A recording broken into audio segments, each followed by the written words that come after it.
Hi everyone, welcome back to my kitchen. Today I want to share with you my paneer tikka masala recipe. It's a very simple dish and you can get this done within 30 minutes from start to finish. So it's perfect for a busy day. But first of all, if you're interested in making quick recipes, then don't forget to subscribe to my YouTube channel so you don't miss out. And with that, let's get started. So for this recipe, you will need 1 cup of paneer. Cut into bite-sized pieces, so I'm just going to measure this out and chop them into pieces. And then 1 tomato, 2 cloves of garlic, 1 piece of ginger, 1 medium onion, and a handful of cashews, so around 15.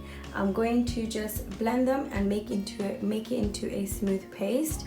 After that, you will need 1 tablespoon of Kashmiri methi, 1 tablespoon of tomato ketchup or tomato puree, 1 cup of yogurt, a pinch of crushed clove powder, 1 teaspoon of salt or according to your taste, half a teaspoon of garam masala, quarter teaspoon of turmeric powder, and half a teaspoon of Kashmiri red chili powder. And you can adjust the chili according to your taste, and around 2 tablespoons of double cream.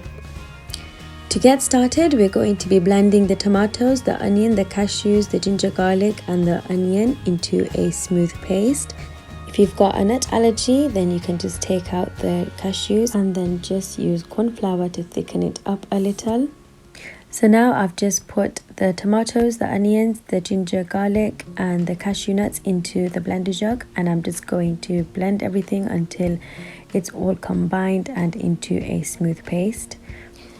I'm just going to set my paste aside, and now I've just heated up my frying pan with a little bit of oil, and I'm just going to toast my paneer pieces on each side until they're lightly golden brown.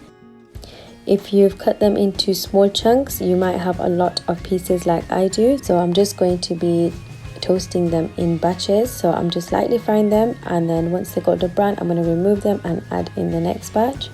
This can take a little while, so on one side I've heated up some oil in a pot, and now I'm just going to start off by adding in the paste that we blended earlier, and I'm just going to let that fry for a minute or two.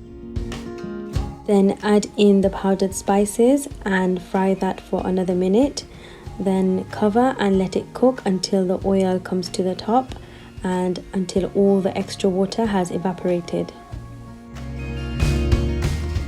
After cooking for around 5 to 10 minutes, it should look like this, and if it does, then you can add in your clove powder and your Kashmiri methi leaves. I'm just going to crush mine up a little bit more and then add them in. In the meantime, keep your flame on a medium-low setting and not too high. Then measure out your yogurt and add that in. I'm using the full fat Greek yogurt, and I'm going to also add in my tomato ketchup. If you want to adjust any of the seasoning, then you can do that before adding in your paneer. Cover and let it cook for another 5 minutes until the oil rises to the top. Now I'm going to add in my paneer. I'm going to give everything a mix and keep the flame on low and let it simmer for another minute or 2.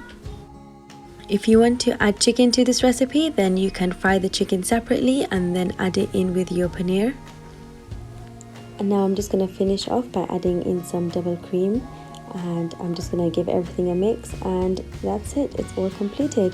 You can garnish this with a bit of coriander on top, and you can serve this with naan or roti. And I hope you all enjoy this as much as I did making it. And don't forget to like, comment, share and subscribe to my YouTube channel and follow me on Instagram. I hope to see you all next time.